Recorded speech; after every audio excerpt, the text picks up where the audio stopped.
Luke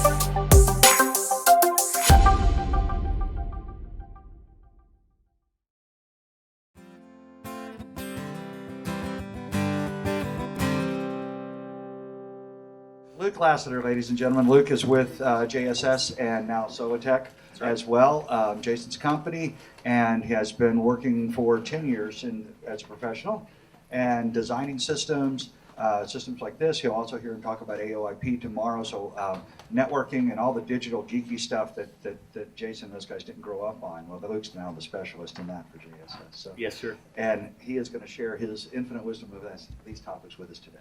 Frank, thank you. Thank you all for being here. I'm going to give you the heads up. I got a lot of information in here, and there's like a bunch of slides. I'm not going to read these slides to you. I put all the information in there so that when you take it later and you go home and you're like, it was 4:30 in the afternoon and I needed more coffee, I didn't have it, you'll have the slides and you can go, oh yeah, that's what he said.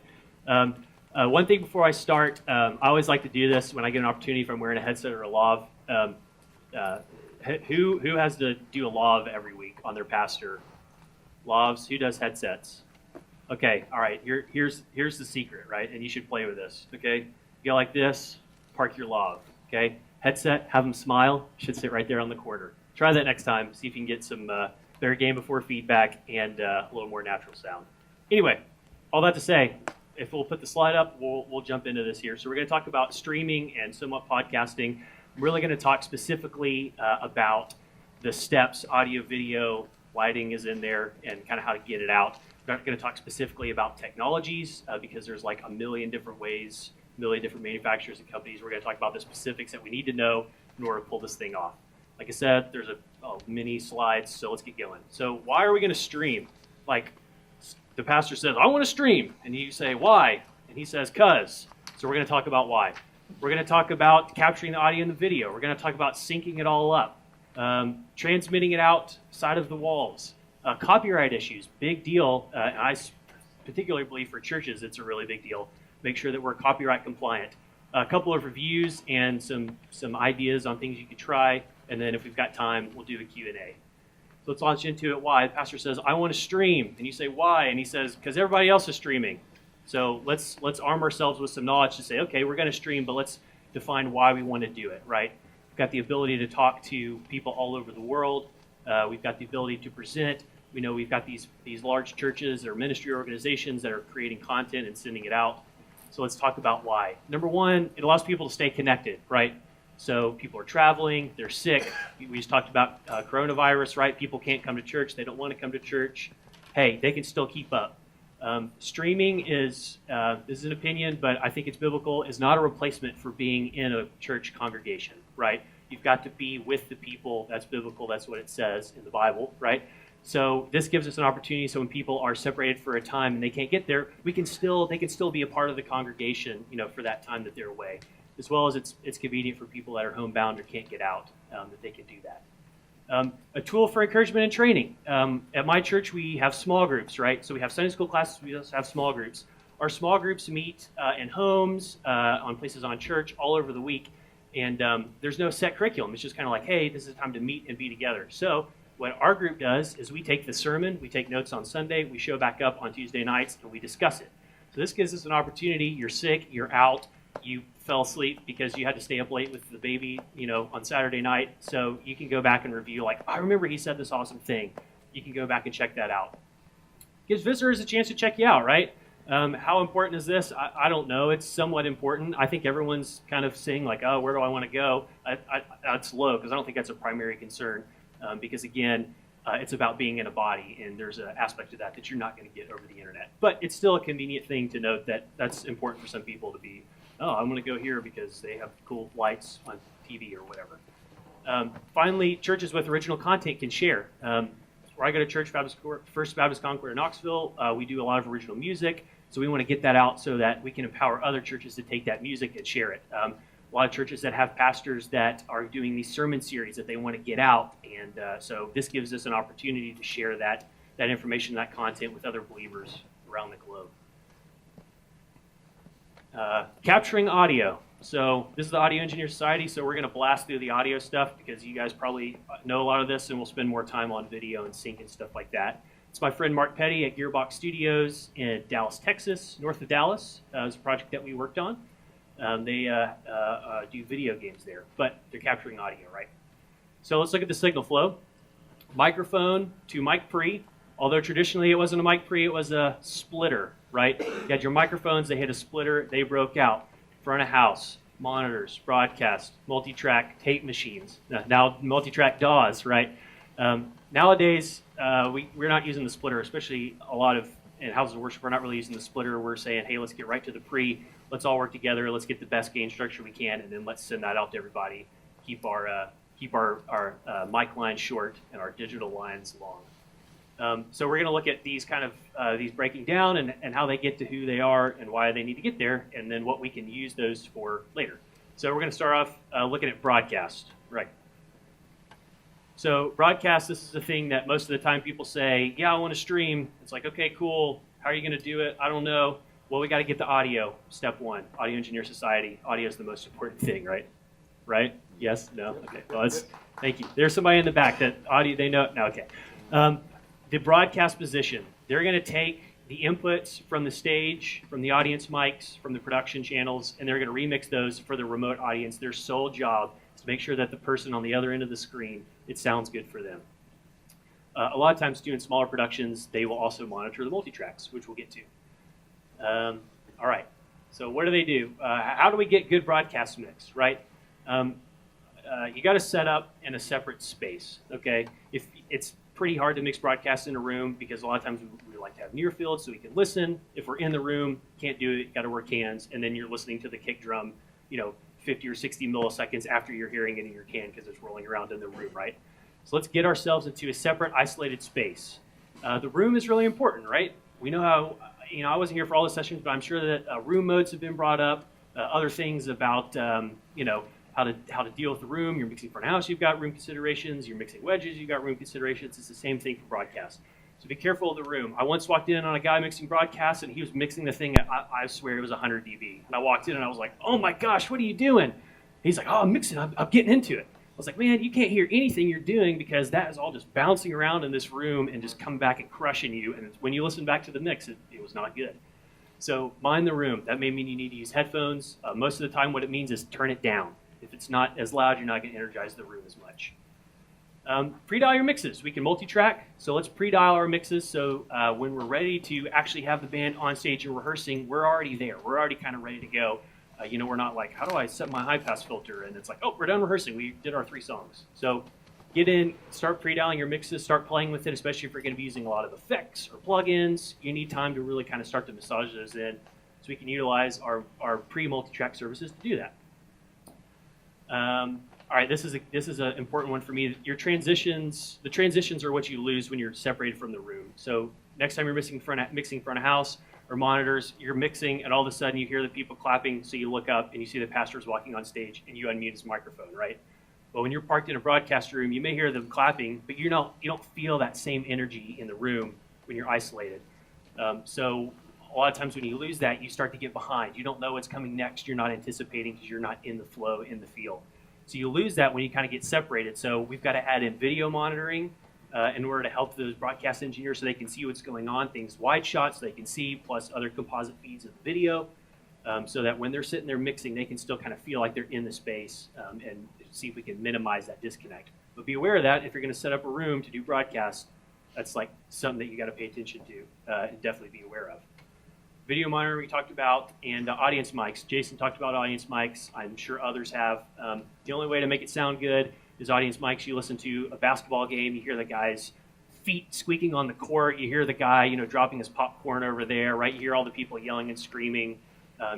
Big football games you talk about, it's so loud in here, and you can tell when that level of the audience gets really loud, right? You can feel that through your TV. It's the same way here. You don't have audience mics, it's not going to translate very well. It's going to be really weird. So let's make sure we use our audience mics.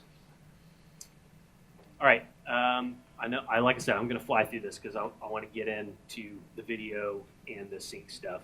But any more thoughts, any questions from anybody on broadcast stuff specifically? Yes, sir. How do you defeat? We broadcast to Facebook every Sunday, And so we run our mix to Facebook, Mhm. and then we listen to it on a phone. Yep. We listen to it on a phone, Mhm. and so it's like a 30-second delay Yep. between what we're doing. Yep. How do you defeat that? Like, So are you running your mix from a broadcast position or from a mix off your front of house console? Like, do you have so you have a broadcast mixer that's mixing for the so stream? we have a digital mixer, Okay. and we use a different channel for broadcast Mhm. than front of house, but it's all done right there. Like, But it's all done at front of house. right. We'll get to that. Okay. I'll get to that. Yeah. Anything else specifically on like a standalone broadcast room? Great. Let's keep rolling. Front of house. We all know front of house mix position. You're mixing for the audience. And a lot of times at churches, what happens is that we can't afford to build a broadcast room. We don't want to build a broadcast room, whatever. So then we say, cool, we already have a console and a person mixing front of house. Can't we just send that out to the internet? Maybe, but no, if you can help it. But if you can't help it, then let's talk about some ideas of ways that we can make it not be crappy. So first off, set up a separate aux bus, right? A stereo aux mix bus that you can control what's going to it, okay? And set it up post-fader, meaning that when you make fader adjustments, when you make mute adjustments, it affects that bus post-fade, okay? Set it up like that. Why post-fade? Because you've got a pastor who's really quiet. He feels good in the room, but you want him louder online. And go crank up that aux 2-3 dB. Now he's a little bit louder for online, but when you adjust his level, he's still going to be balanced online. So if he yells, you can turn him down. He'll turn down in the room. He turns down online too, right? So post-fade, really handy tool. Follows the mute, so if someone's not going to the bathroom and you're hearing them, pee online or something. Nobody wants that. There's a funny story.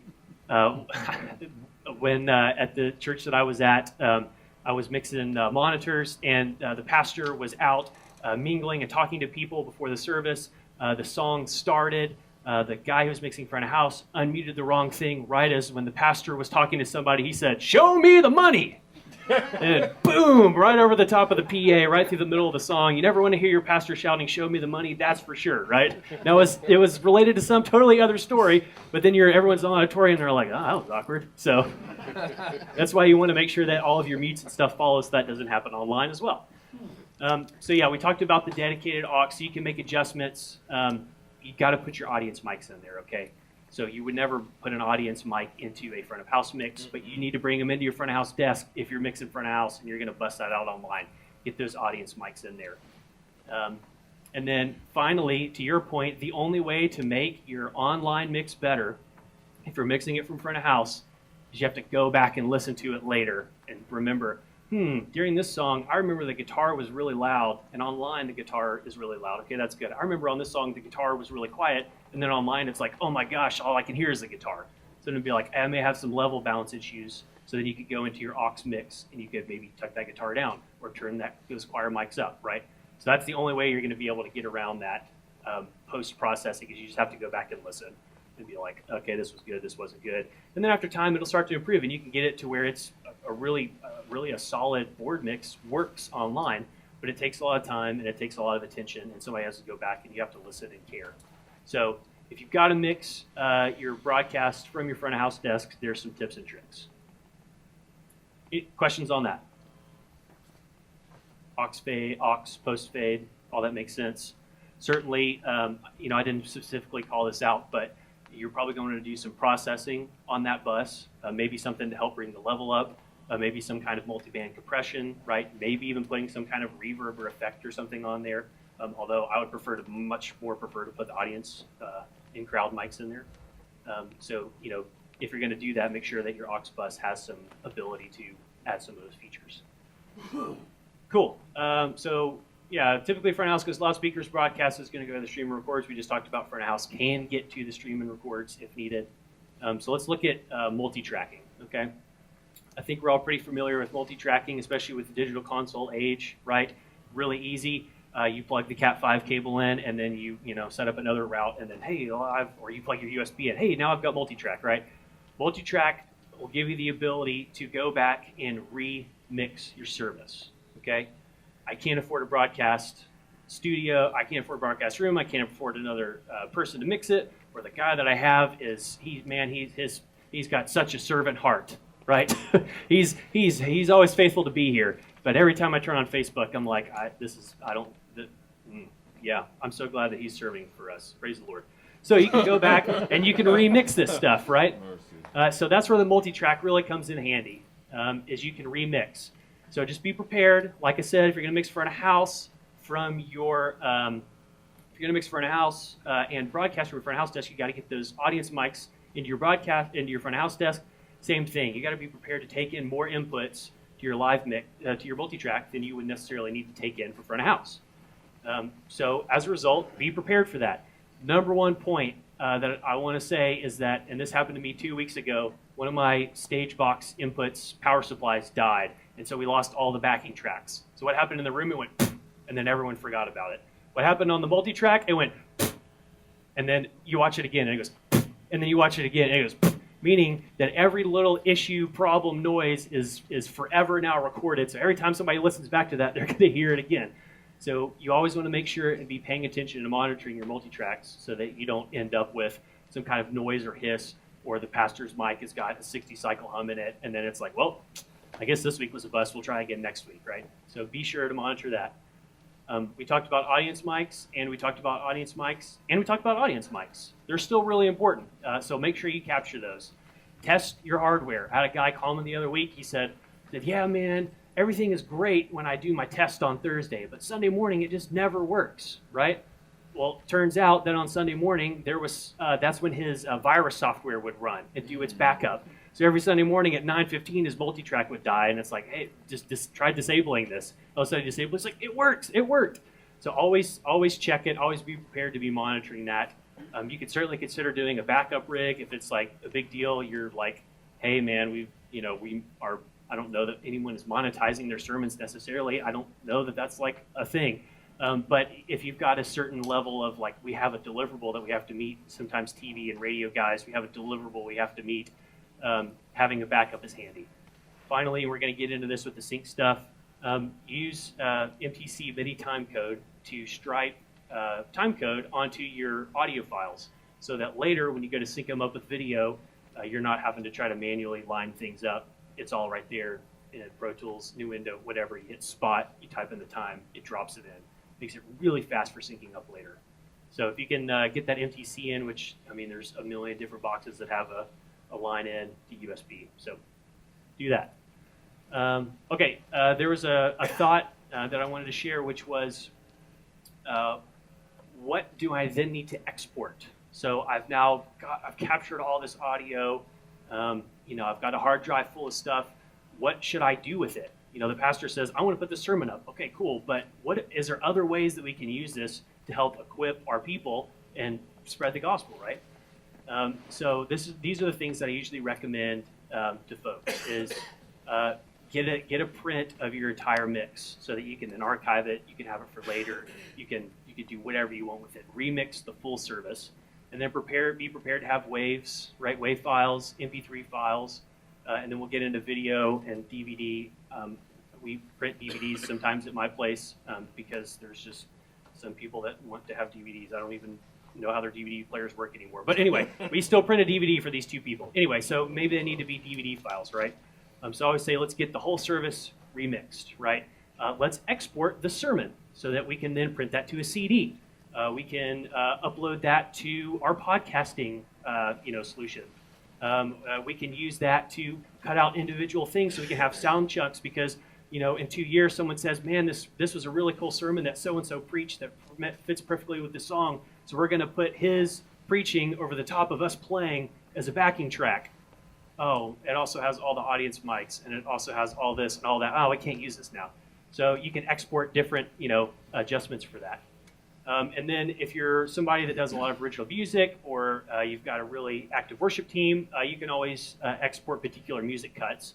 Or I've got a couple of friends at their places that they'll export the music cut and then re-upload it to Planning Center or whatever their music selection software is, so that when they have new people come in and play, they can be like, oh, this is the arrangement that we do. Oh, this is the way that we play it, right? So that's a really handy way to utilize those music cuts. Cool. Any immediate questions about any of this? I see you guys taking pictures. That's cool. Like I said, I'm also going to upload it too, so that we'll have access. All right, Audio Engineer Society. We got audio, but now we have to talk about video, right? Nobody wants to talk about video, but we're going to do it. So this is going to be a kind of a quick blow through and high level on video stuff for all of us audio guys, so that we are at least intelligent enough to make some critical decisions when we're trying to put this stuff together. Let's talk about the video signal flow. The most important part of the video signal flow is the lighting. Wait a minute, lighting doesn't go with audio or with video. As it turns out, it does. And so we're going to talk about why lighting is important and just a quick idea on some tips for lighting. We've got a camera. Large systems will have a video router, which will allow us to take those inputs and outputs and route them to different places in our facility. We've got switchers, video switchers, where the director is taking and picking what shots we want to show on the screen or on the stream or on the records. We've got record decks, and then like I said, we've got iMac and we've got streaming. So we're going to quickly bounce through and talk about all these. You can have the greatest camera system in the entire world. You could pay $1 million, but if your lighting isn't right, everything is going to look terrible on camera. This guy right here, church out in North Carolina, they had like 6 power cans hanging, and they're like, how come our stream doesn't look good? So we came back in, we redid their entire lighting system, and then you can see what they ended up with. They have TV stations will come in and shoot stuff in their room because the lighting is so good, right? So this is the pastor, and you can see, right, and we'll come back to this picture, but he's evenly lit. He's standing out from the background. He doesn't look weird. He's not a funny color. He's not in shadow. So all of these are important things that when you take a picture or you take a video, it's going to allow it to translate. So let's talk about the lighting. There's a couple different ways to do lighting. I'm just going to specifically talk about the 3-point lighting today because it's the one that I like. Keys to lighting, we want to make sure that they're evenly lit, right? So when the pastor walks from left to right, he's not dropping out, and now it's dark, now it's bright, now it's dark, now it's bright. That's real distracting, trying to remove distractions from our worship services and for our people that are worshiping online. So you can use the 3-point lighting. So we want to get some front light. You get 2 angles. You get one coming from this side, one coming from this side. A lot of times when it comes from directly behind, you start to get interesting shadows here and over here, right? Which doesn't look natural. But when you can hit them from here and from here, you're now shooting across their face. Also, too, what that means is that if you're doing worship songs, you can have a really bright key and you could really dim your fill down, and now you've got kind of a theatrical, moody thing that could work really well for the beginning of a song, right? So it gives you the ability to do that. The backlight is super important because that's what helps the person stand out from the background. Even with a poor camera system, really good backlight can help them be in front of their background so they don't look like they're just blending in to nothingness behind them. You'll lose the bottom of their jacket because it's a dark jacket. Their head is, they've got white head and it's disappearing into a white background, right? So that backlight is really helpful for pulling that off. And finally, if you use backgrounds, TVs, video walls, set pieces, make sure they're not too bright. If you've got a video wall or a TV or something behind them and it's really bright, then the camera will fixate on that brightness, and then it'll be really hard to dial in the person's face and their body, much less if you had any content back there that you wanted people to see, it could all get washed out as you try to gain up the camera, right? So watch your backgrounds. All right. Yeah. Any thoughts on lighting? Any questions on lighting? Again, lighting is super important. I always tell people when they say we want to start videoing, want to start streaming, okay, how's your lighting? Oh, it's fine. Well, okay, let's make sure it's good, because if it's not good, you're going to have a hard time getting a great video stream and record. All right, let's talk about the rest of this stuff. This slide, your eyes are going to glaze over because it's a lot of definitions, but we're going to blast through it, right? So the camera is the first component. It takes the light, it converts it into the electrical energy so that can then be sent across your system. Many facilities have routers, which I said takes 1 or 2 or 150 inputs and allows you to route those out to different locations, to inputs on your mixer, or we're not audio, we're video. It's not a mixer. It's called a switcher. Excuse me, a switcher. It allows you to send it to your switcher, to your record decks, you can take your switcher back in, and then you can distribute that to hallway feeds or whatever. So a lot of big places, a lot of big productions that have lots of inputs and outputs will utilize a router. A lot of times on smaller productions, we don't really need a router. We can just plug it all in. We've eliminated a piece of hardware. We've eliminated a failure point, eliminated cost, right? So a lot of times you can just go right into your switcher. And the switcher is what allows the director to select the different sources. So what is going to be on the screen? How do I change between those different sources, right? That's what the switcher is going to allow you to do. Just a note that they call them ME buses or mix effects, and that's because you can mix your different effects to get your video out there. Record deck. One of the really important things that we're going to look at later is that while you can stream, we also want to remix our audio. We might also want to be remixing our video to go with our audio, right? So that then we can produce these really high quality things to be able to put out on Saturday night or Sunday night or Monday morning or Tuesday afternoon or whatever. So record decks allow you to capture all of the video. Encoder. The encoder is the component that will allow us to start live streaming. So the encoder, which this is a broad term, but the encoder will take the video in, and then it'll generate it into a format that whoever is going to be streaming for us, our streaming service, can accept. So the encoder is an important part if we're going to remote stream. And then of course we've got IMAG, image magnification, which, are we ready? Are you guys ready on the switcher? And go IMAG. Yeah, there it is. We got IMAG, right? So IMAG, you can see me large on the screen. Cool, thank you. All right. More. Gosh, I know this is dense. But it's good stuff, and I want to give it to you so that you can review it later. The camera operators shoot what's happening on stage. Okay, great. The video director is going to create a line cut, which is the primary video feed as they switch between all the sources. They can add in lower thirds using downstream keyers, DSK. So the downstream keyer, you can put your lyrics underneath there. You can put your call us phone number under there, right? You could put, Pastor Johnny Joe, his name under there when he's up speaking. Lower thirds allow us to do that. An important thing to know about lower thirds, if we capture our lower thirds to our records and then we decide later, hey, we really wanted to use this really awesome video clip, but that series was like 10 years ago and we hated the graphics. But now we've just printed the graphics to tape, right? So it's like, now we got to figure out how to crop the video all weird to get rid of those.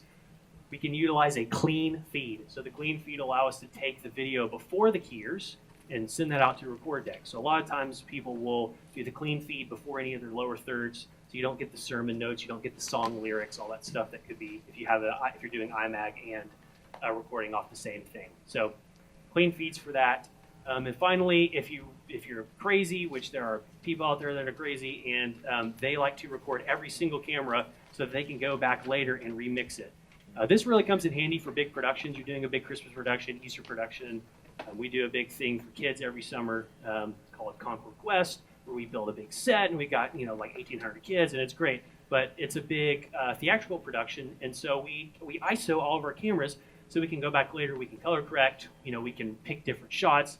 The director fell asleep or he knocked his Dr. Pepper over, and so he's bending over to pick it up, and he missed a cut when somebody walked off stage, right? You could go back later and kind of rebalance those, similar to what we would do with our multi-tracks. So that's the deal with the ISO. I'm not going to read all this. You guys have the access to it. But basically, when you're picking your hardware, this is not a one-size-fits-all, what I've just put up here. What I typically like to recommend to people, if they can do it, is start off with a manned camera that's really good quality so you can follow your pastor, you can follow your worship leader. Realize that's not really practical. Some people can't put a manned camera because they're in this gorgeous cathedral, right? And so it's like, that would be ugly. So they're like, cool, how can we sneak a PTZ in here, right? So we can utilize PTZ cameras and other things, but your first camera, make sure it's really good quality. It needs to be high quality because it's going to be the only thing that people can see is that one camera. And if it sucks, then people are going to be like, wow, this sucks.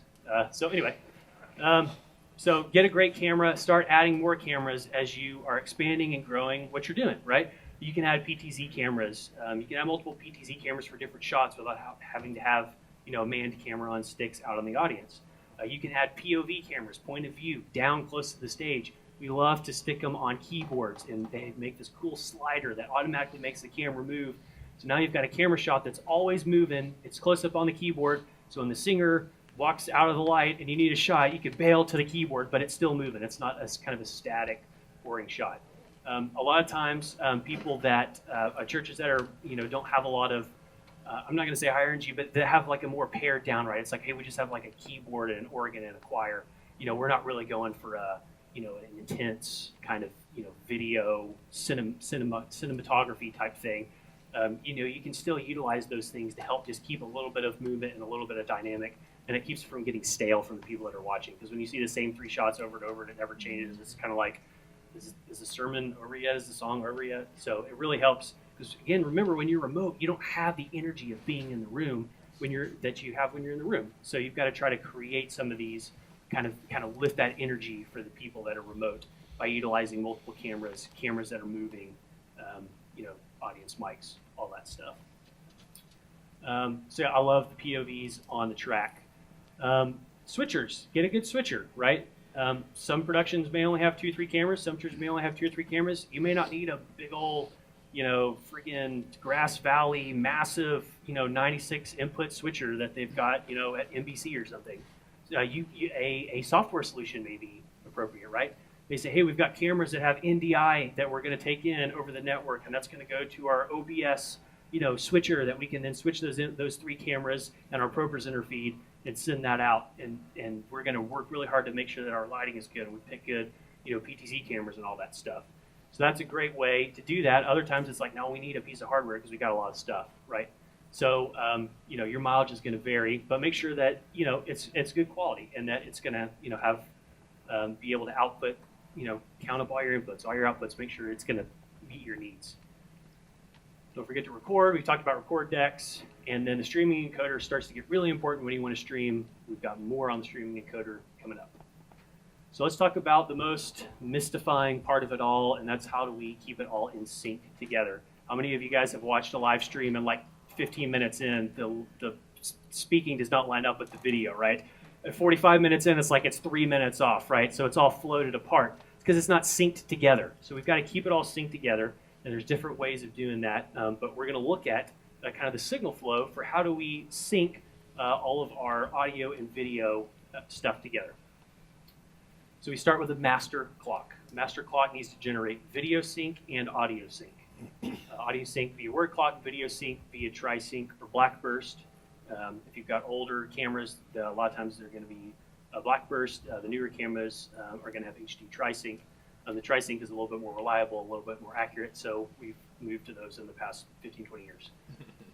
Also, too, it can give a feed to your LTC generator. We're going to get an LTC linear time code. So now you can also make sure your time code is in sync with everything else. Your time code can then feed your consoles, your record decks, and your multi-track. We'll get into all that. So let's talk about master clock. We said it keeps everything in sync.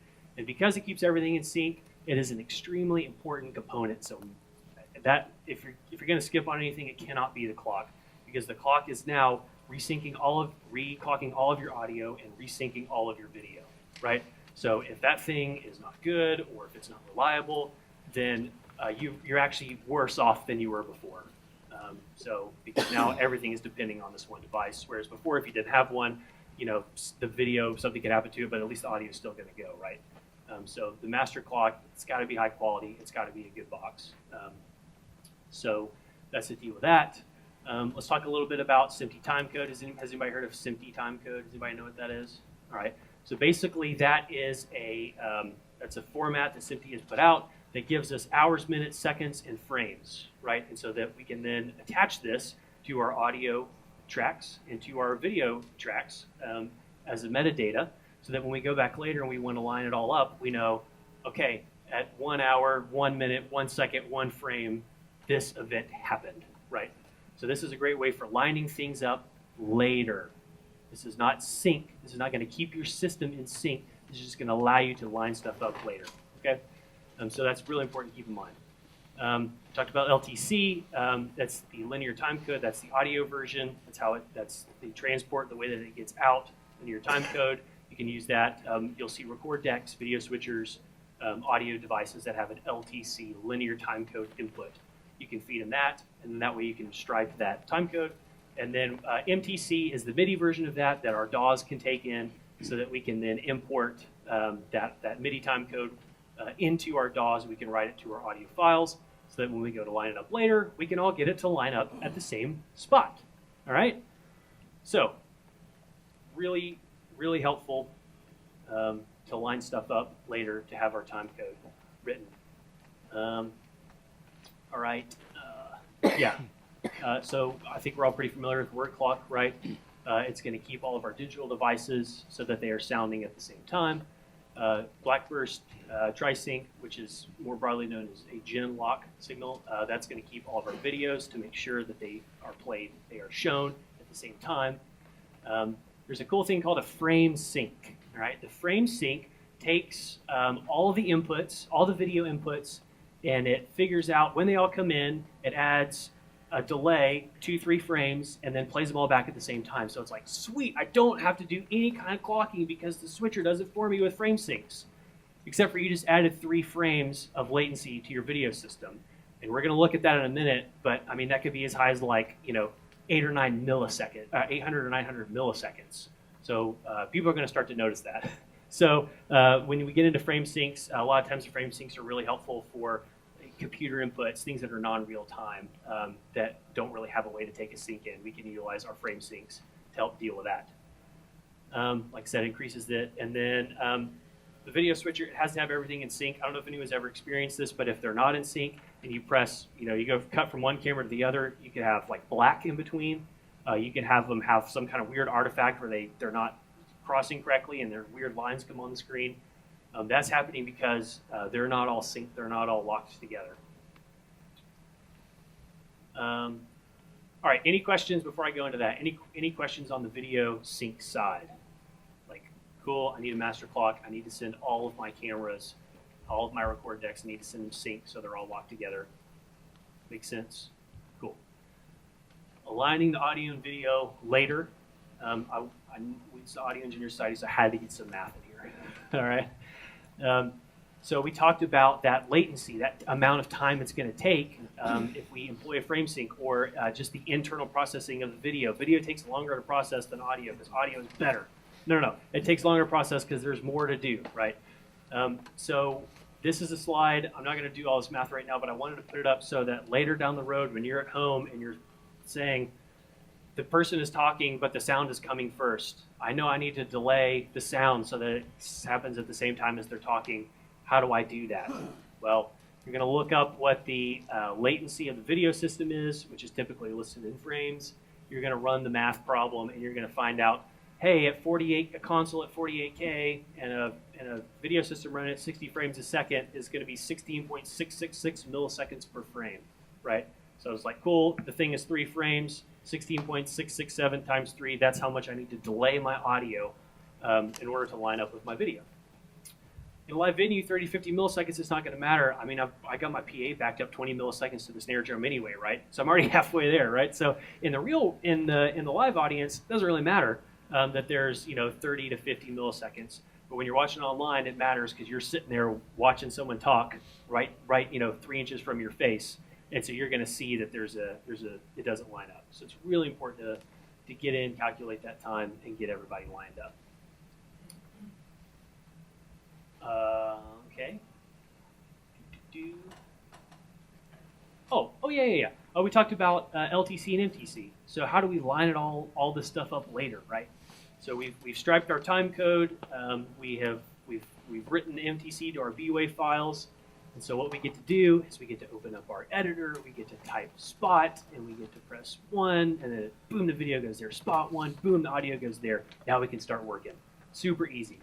If you're not writing time code, then you better hope somebody took a shot of a snare drum so that you can see the frame when the stick hits the snare drum, then you can back up the audio. Okay, now it's in time. Which is why they used to use clapboards in video, so that you can have a clapboard, you'd smack your clapboard, so that later on the guys could make sure, oh yeah, the audio and the video are lined up, when they're cutting tape and film, right? So we use the clapboards for that. So in our day and age, you can look at a snare drum, acoustic guitar strum, things like that. If you're not able to write that time code, you can use that. Or if the time code, the guy forgot to, the GPS or whatever you're using for your time code, went down, you could do it that way. Reference a guitar or a snare. So any questions on doing the time code stuff? Pretty straightforward once you start to think about these components of that graphic. Ooh, all right, let's transmit it. We got it all. We bought all of our audio equipment. We bought all of our video equipment. We bought our really awesome master clock. So now let's get all this stuff synced up and ready to go. And now we want to send it out, or because we could record it, but the pastor said we were supposed to be streaming, right? So let's stream it. Here's our signal flow for getting it out of our facility. Our audio and our video, we're going to get them synced together. We're going to get them lined up. We're going to get them mixed together. We're going to send them out to our encoder. Our encoder is going to send them to our CDN, Content Delivery Network. The CDN is then going to take that and transmit it. Facebook Live, YouTube, churchstreaming.net, whatever. There's a ton of them out there. They're going to take it and send it out to our live viewers. We're also going to multi-track our audio, and we're going to record our video so that we can hire somebody later, or we can, make our media director later after I remix it and put it all back together, right? So that they can then take it. We can archive it. We can cut out clips to put onto our social media of, this is a cool point in the sermon. Let's use that to promote, whatever the sermon series that we're in. So we can cut it all out. We can do all that. So Content Delivery Network, CDN. There are a ton of them. It allows us to get that content out to the world. All right.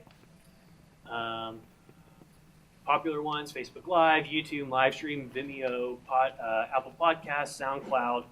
You all are kind of familiar with this. Anybody that's doing any kind of streaming or thought about doing streaming, like, let's just put it up on Facebook Live. All right, cool.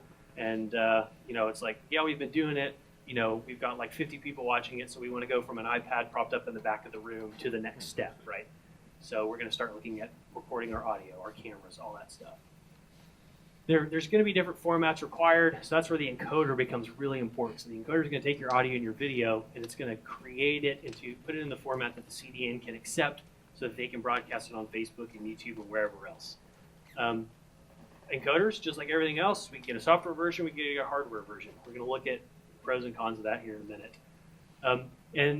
There's also encoders for post-processing, right? So you're going to take big old multi-track, you're going to mix it down to a wave, you're going to take your video, you're going to print that out, but then you need to encode it so that you can upload it to Facebook for somebody to watch later. Well, there's post-processing encoding as well, so you can make sure that it's formatted to fit onto Facebook's guidelines and get up on their site from a technical aspect. So there's also post-processing encoders.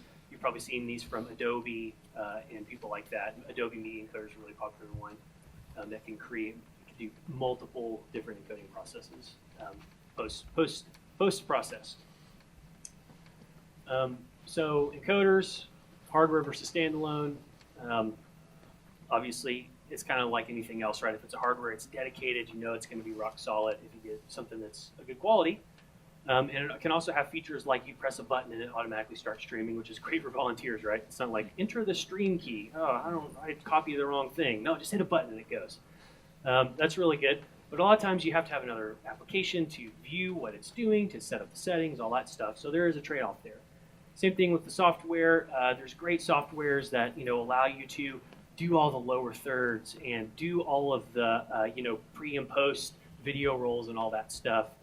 So the software keys can be great because then you don't have to have a super expensive video switcher and figure out how to do downstream keys and all that. It's like, no, I'll just do it in the software. It's totally cool, super easy.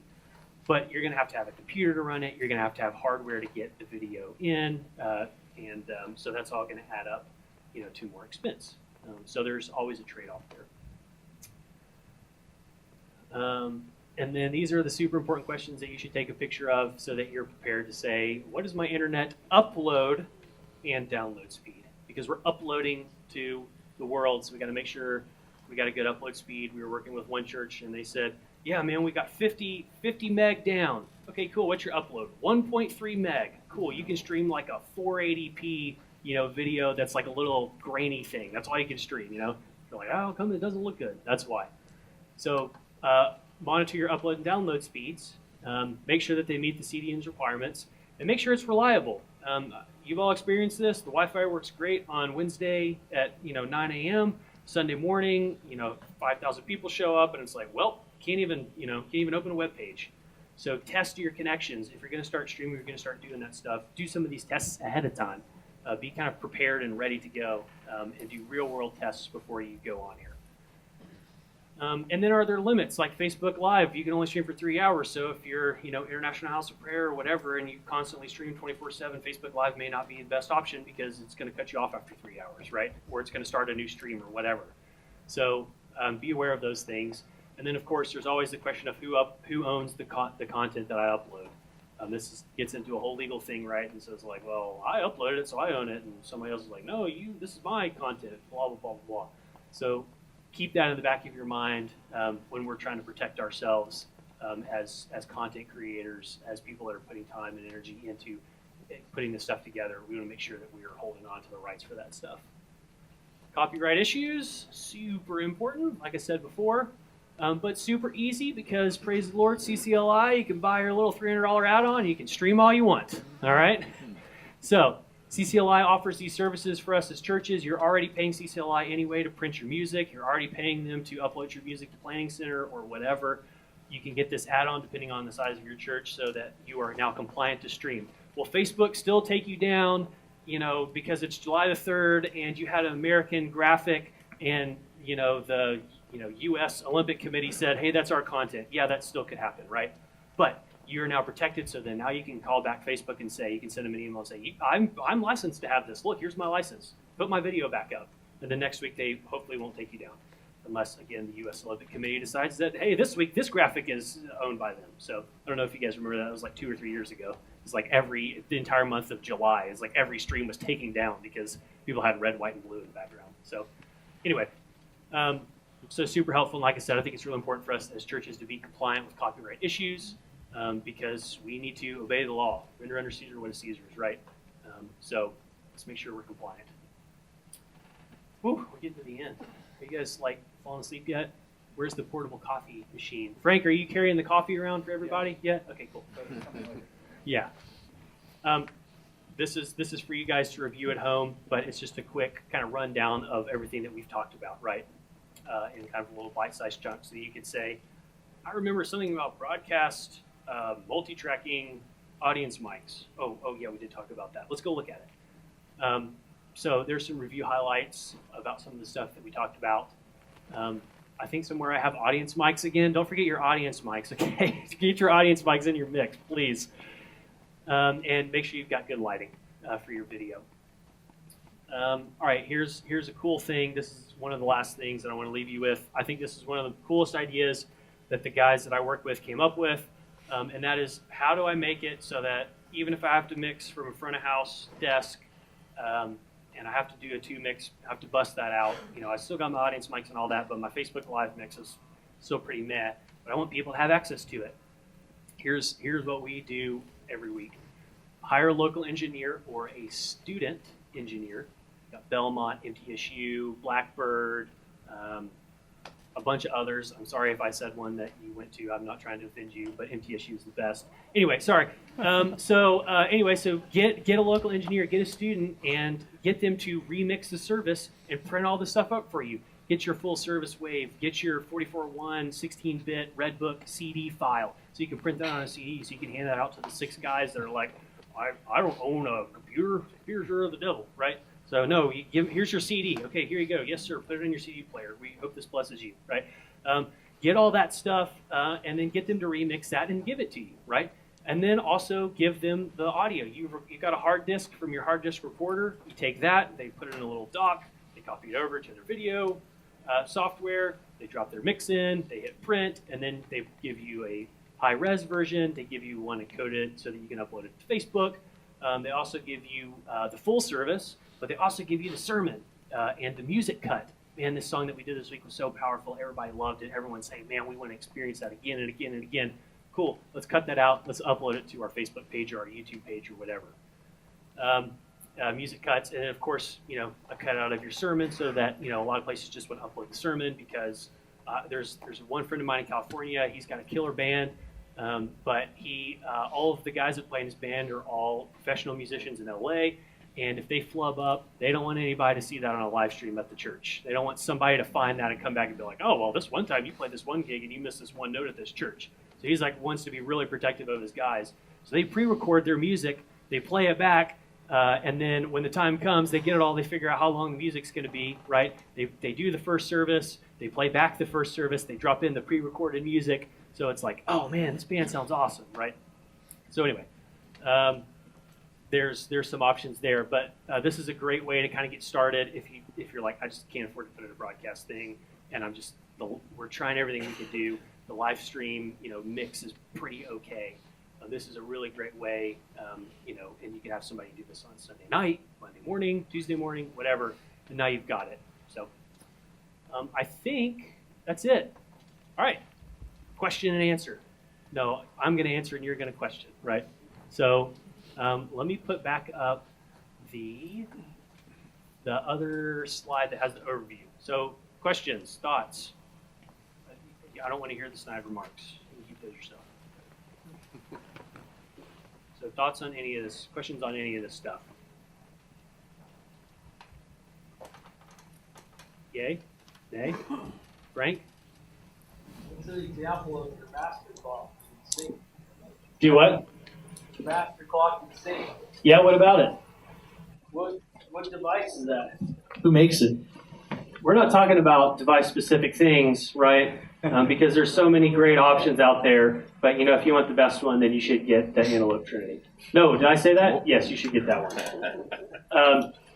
And actually, this one's cool because I'm not going to talk about all the specifics of a piece of gear, but this is great because it has multiple sample rates and frame rates. So there's a lot of productions, big productions that are running 96K consoles, but their Dante network or whatever is 48K. So how do you clock both of those, right? Well, you now have multiple word clock outputs. You also have multiple video outputs, right? You've got like all your gear that you can run as HD video, but then you can run you can have other video gear that needs to have SD video inputs, but you still need it all synced. So make sure you get a master clock that's really powerful and does a really good job. And I'm telling you, it makes a big difference. As Jason knows, Jason and I mixed a show together. This goes back to your talk on mixing. He had it was a 9-piece band. It was a 36-piece orchestra, 150 choir members, and 8 singers out front. So. Yeah, exactly. So it was a normal day at the office. So I'm mixing front of house, Jason's mixing monitors, and the video guys show up and they're like, here's our word clock, here you gotta take word clock from us. And we were like, oh no, we're not. You're gonna take video sync from us. Because we know what this little, $300, video sync clock that you have is gonna do to our audio signal. So anyway, thank you, Jason, for pushing that product so that you can sell it to people. Local dealer, JSS. Yes. What's PTZ? I don't know what it stands for. Pan tilt zoom. Pan tilt zoom. It allows you to pan and tilt and zoom your camera. And I think I set it up there on the PTZ thing, but beware of the desire to have like one guy run like 6 PTZ cameras, because then it's just like, here's a shot. Here's a shot. Here's a shot. Just go buy like a $300 camera and stick it in a $300 POV camera and stick it in the corner if you're not actually going to be moving and changing your shots. Get one guy, really probably 2 max cameras that he's going to be able to manage, so you can have multiple positions for your PTZ cameras. So, what else? Come on, this is the fun stuff. Best frame rate for streaming. Best frame rate for streaming. Live production, we really like 60 hertz, 60 frames per second, because that gives you a really even, non-choppy experience, especially if you're going to do IMAG in the room. When you start to drop it down to the lower ones, film's 24 frames a second, so everyone's like, oh, it's good enough for film. Yeah, it's good enough for film, but in film, they're not out there playing an acoustic guitar, and your guys, your camera guy's not like trying to pan around and catch the lady, dancing through the aisles with her tambourine, right? So we like to do 60 frames a second. Honestly, 720p is really going to be sufficient. Most of the CDNs don't even accept more than 720 anyway. But like I said, if you wanted to record it out at 1080 and 1080-60, right, onto your record decks, and then turn around and use your encoder to drop it down to 720, do it, man. Thank you. What else? Who else? Who else? How about using the same audio recording mix? Yep. So we audio. So you have to do it from the front of house door. Yeah. So let's jump back on that. So step one was we were going to create a separate aux mix and we're going to set that as post-fade so that we can make adjustments, but it's still going to follow our fader movements. We're going to utilize some multiband compression, maybe some kind of loudness thing if it's available to turn up the volume a little bit, and then we're going to do our mix. And then on Sunday night, we're going to go back and listen to what we just did on Sunday morning, and we're going to say, this part is too loud, this part is too soft. The pastor was really quiet compared to everything else, so I'm going to gain the pastor up a couple dB just on my broadcast aux. And then I'm going to maybe turn the choir down a couple dB, or maybe up because they're really loud in the room, so I've turned their fader down, right? A lot of times we're doing sound reinforcement, right? So we're just trying to reinforce what's on the stage, which means we're not necessarily mixing to the PA to be, a record. So there's adjustments that have to be made. So set up a stereo aux, set it post-fade, and then start to make those adjustments. And after a couple weeks, you're going to be able to get a much nicer sounding mix online from front of house. Yes, sir. Just out of curiosity, before uploading the audio file for podcast, do you do any editing as far as breathing, distal words? Yes, absolutely. And I didn't get into those specifically, but when you have your guys, you've multi-tracked the audio, right? And you're going to have them remix the sermon portion and mix in all the audience mics so that when the audience is clapping, he turns it up, and when they're not clapping, he turns it down so you can get rid of some of the room, right? Then yeah, you can go in, you can apply, I think Jason talked about the noise reduction. You can utilize noise reduction. You can maybe do some different kind of, writing faders and setting, levels and stuff like that where you can kind of smooth things out. But absolutely, especially if you're just doing like a sermon, then it can be really helppful. Just focus on getting this thing sounding killer. I know you guys are probably familiar with Elevation Worship, right? Elevation Church. They've got like 17 audience mics or something like that. And so they track it all into Pro Tools. They've got all their pastor microphones. They go back and literally that afternoon, they're remixing all that stuff so that they can then turn around and put out, his content. Because again, he's got all kinds of things that says you have to have this many videos and this many hours or whatever because of this deal that we made for television or whatever. So yeah, absolutely. We'll edit stuff in post, audio and sometimes video if we're doing ISOs. And your point on the needing the streaming mix, but the monitoring of it, if you have to do it from front of house, there's not an effective way to mix it from front of house. You can get close, you can do things. You could put your aux into a set of headphones and at least get closer, but you are going to still have low end issues and those kind of things, which is why they're saying, get that aux version of your mix. So what you're mixing translates and follows what you're mixing for front of house. Exactly. Yes, sir. So another option with that is if you have a digital desk and can afford an iPad, you can go into another room and mix it from your iPad. Sure, absolutely. You can start to create some things like that. I'm not going to say anything about mixing on touchscreens because there's a really great touchscreen mixing system right here. With an auxiliary hardware. With an auxiliary hardware. Thank you, Frank. Shipping now. Yeah, right. All right. Thank you so much, Luke. Let's get Thank you all. Appreciate it. We are going to bring Luke and Jason back towards later in the day tomorrow. Yep. Jason's got a session earlier in the day that is talking about effective rehearsals and sound checks. And then we're going to talk a little bit more about video later in the day and get into some of the things. And we'll, we run through the numbers like the 1080p's and the 4Ks and those kind of things. And we're going to break the vocabulary down a little bit, go in some of the more basics, the things that you as an audio engineer need to know about video in specific, although there's a great overview here. It was drinking from the fire hose, so we'll spend a little more time on that. Absolutely. Arm them with the information, and then let's dive in tomorrow. So come back for that one. Thank you, Luke.